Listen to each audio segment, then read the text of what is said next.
안녕하세요. 이수훈 부동산 연구소의 이종성 팀장입니다. 오늘 부동산 관련해서 얘기를 좀 드릴 내용은요. 지난주부터 시작을 해가지고 제일 많은 질문을 주셨던 부분에 대해서 좀 말씀을 드려볼까 합니다. 지난 10월 27일이었죠. 주택자금 조달 계획서 시행으로 개정안이 시행되면서 많은 분들이 이 부분에 대해서 좀 질문을 주셨는데요. 그럼 준비한 PPT를 통해서 좀 설명을 드려보도록 하겠습니다. 이번에 달라진 내용을 좀 살펴보면요. 10월 27일 이전으로 해서 개정안 시행 이전 같은 경우는 규제지역은 3억 원 이상 주택 거래 시 자금 조달 계획서 제출이 의무였었고, 비규제지역 같은 경우는 6억 원 이상 주택 거래 시 자금 조달 계획서 제출이 의무였습니다. 이 규제지역 3억 원 같은 경우에는 이제 규제지역 같은 경우는 이제 부동산 가격 안정화를 위해서 가격을 낮추다 보니 3억 원 이상 거래 주택 시 자금 조달 계획서 제출이 의무가 있었던 상황이고요. 이번에 10월 27일을 이후로 해서 개정안 시행 이후 바뀌는 내용들을 좀 살펴보면, 규제지역 같은 경우는 이제 금액과 상관없이 모든 주택을 거래 시 자금 조달 계획서 제출이 의무화가 됩니다. 모든 주택이라고 하면 이제 빌라라든지 아파트, 단독 다가구 이런 모든 부분을 포함하고, 거기에 추가적으로 1억 원이든 2억 원이든 10억이든 30억이든 이런 금액과는 무관하게 모든 주택을 거래할 시 이제 자금 조달 계획서는 무조건 의무다라고 보시면 될 것 같아요.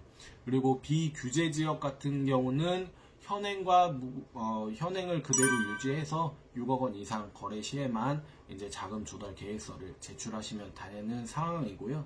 여기서 제일 중요한 부분은 법인 거래는 금액이라든지 이게 규제지역인지 비규제지역인지 이걸 무관하게 모든 부동산, 모든 지역 금액을 망라하고, 부동산 거래 시에는 이제 앞으로는 자금 조달 계획서 제출이 의무화가 된다고 보시면 될 것 같습니다. 이는 이제 최근부터 시작된 법인 명의의 부동산 규제 정책을 연장선이라고 보시면 될 것 같아요. 그러면 이제 이 법인과 관련된 내용을 좀 자세하게 살펴보면요. 이 부분은 이제 법인 보유 부동산에 대해서 이번에 국토부가 지난 10월 20일 날 발표했었던 보도 자료에 대한 내용인데요. 이 법인 거래, 결국에는 이제 법인이 보유한 부동산에 대해서 규제를 이제 강화하겠다는 내용인데요. 법인 거래 신고 사항을 확대하겠다. 이는 이제 규제를 확대하겠다. 아니면 필요 서류라든지 제출해야 되는 부분, 그리고 거래 시 까다롭게 해서 뭔가 규제를 주겠다라는 부분이라고 보시면 될 것 같은데, 법인이 주택 거래 신고 시 기존의 일반적 신고 사항을 더해서 이제 법인이 가지고 있는 등기 현황이라든지 거래 상대방과의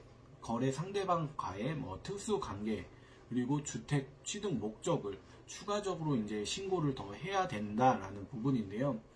이 부분 같은 경우는 이제 법인에 대해서 증여를 하는 부분을 좀 강화해서 보겠다라고 볼 수 있는데, 등기 현황 같은 경우는 어차피 법인이 보유하고 있는 주택 수라든지 이제 주택 규모, 가격에 대한 규모를 보기 위해서 이제 보는 거여서 큰 의미는 없다고 보실 수 있는데, 이 거래 상대방 간 특수 관계 여부 같은 경우는 이제 법인이 가지고 있던 부동산인데 그 법인의 특수 관계인과의 거래, 흔히 말하는 임원이 아버지고 대표자가 아버지나 어머니인데 이제 거래하시는 분 같은 경우가, 거래하시는 분이 아들이다, 딸이다, 자녀다, 아니면 좀 가족 친인척이시다 라고 하는 거는 이제 그 부분에 있어서 좀 탈세라든지 증여 목적으로 활용하는 게 아니냐, 이 부분을 좀 따져보기 위해서 거래 상대방 간의 특수 관계 여부 또한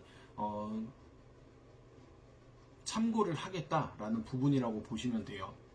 이때 이제 법인 주택을 거래하실 때에는 매도인하고 매수인 둘 중에 한 분만 이제 법인이라고 하실지라도 기존의 이제 법인 주택 거래 신고서 뿐만 아니라 부동산 거래 신고서 또한 함께 제출해야 하는 상황이시죠.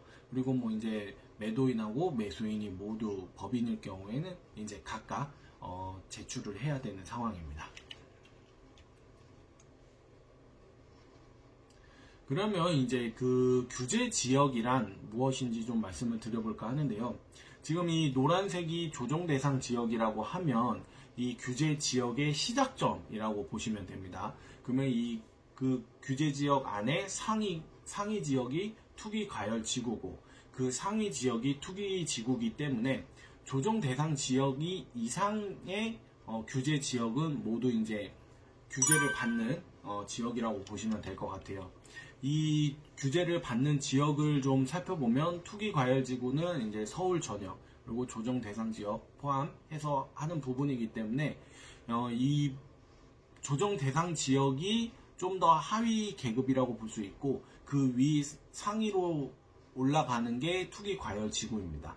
근데 이제 결국에는 이제 조정 대상 지역에 포함됐고 됐다고 하면 모든 규제를 받는다라고 이제 보시면 될 것 같아요.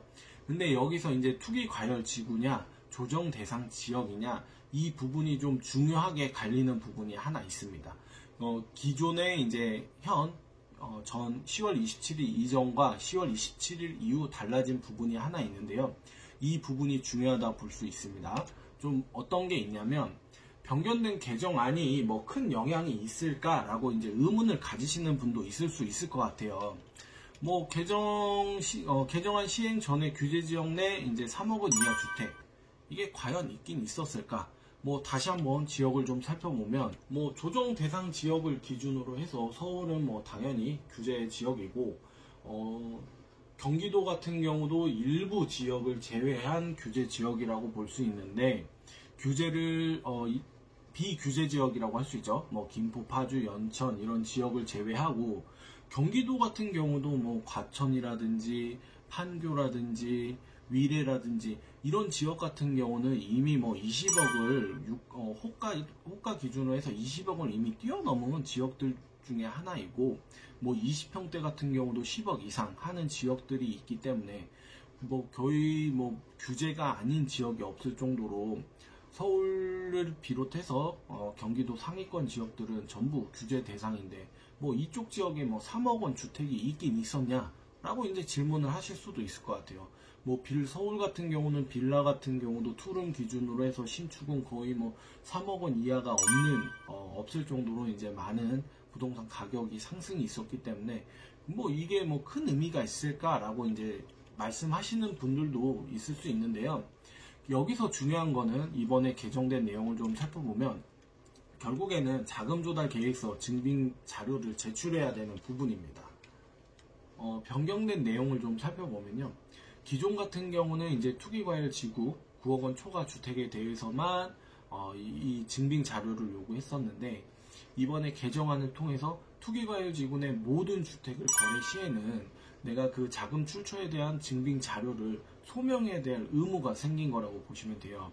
이 소명 같은 경우는 내가 뭐 기존에 내가 전세를 살고 있었다. 그러면 이제 전세금도 활용하고 대출도 활용하고 그리고 뭐 기존에 꼬박꼬박 월급을 쌓아놔서 이 은행에 잘 저금을 하고 이 돈을 모아서 이제 주택을 구입하신다. 이러면 뭐 간단하게 소명이 될 수 있는 금액이 소명이 될 수 있는데 이제 흔히 말하는 가족 간 거래를 통해서 이제 반증여식의 뭔가 자금을 줘서 자녀분들이 그 돈을 가지고 주택을 구입하는 방식의 투자는 요즘 거의 힘들어졌다라고 보시면 될 것 같아요. 뭐 아버지가 뭐 자녀한테 한 2억 원의 돈을 줬다. 뭐 성인 같은 경우는 5천만 원까지는 뭐 비과세니까 5천만 원을 증여하고 1억 5천은 빌려준 금액이다 라고 이렇게 해서 뭐 2억 원이라는 돈을 가지고 갭을 활용해서 투자를 미리 해 놓으시는 분들, 이런 투자자들도 사실 많이 있었거든요. 기존 같은 경우는 자녀 명의를 통해서. 왜냐면 이제 세대 분리가 되는 자녀 같은 경우는 내가 소득이 있고 그리고 30세 이상이라든지 뭐 결혼을 했다든지 이런 방법을 활용하면 지금 최근에 이제 취득세 강화로 인해서 1주택까지는 어차피 1.1%로 취득을 할 수 있기 때문에 그런 투자를 활용하셨던 분들도 있었거든요.